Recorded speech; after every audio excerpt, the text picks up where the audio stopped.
এজন্য এভাবে আমরা উঠে যাব। সর্বাঙ্গাসন।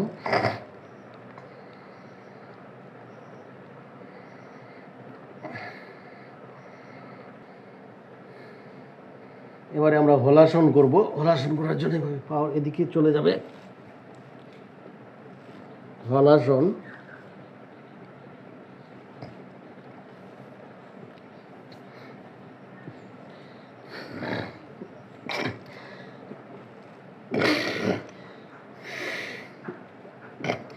এই আসনের মধ্য দিয়ে আমাদের ফুসফুসের সমস্যা দূর হয়ে যায়, ফুসফুস স্ট্রং হয়ে যায়, আমাদের পেটের চর্বি কমে যায়। আপনারা ভিডিওতে দেখতে পাচ্ছেন পেটের উপর চাপ পড়েছে।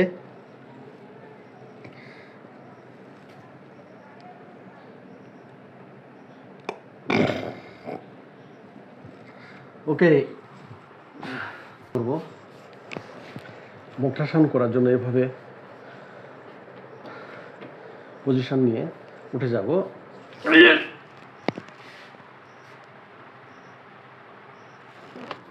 বক্রাসন। প্রিয় ভিউয়ার্স, বডিকে যদি ফ্লেক্সিবল করতে চান, সুস্থ রাখতে চান, সুন্দর রাখতে চান, সুন্দর থাকতে চান, হাসি খুশি থাকতে চান, স্ট্রেস মুক্ত থাকতে চান, ভালো থাকতে চান, কল্যাণের সাথে থাকতে চান, তাহলে যোগব্যায়াম করুন। যোগব্যায়াম আপনাদের সকল প্রকার অশুভ থেকে দূরে রাখবে। আপনাদের সুস্বাস্থ্য কল্যাণ কামনা করে শেষ করছি। আসসালামু আলাইকুম।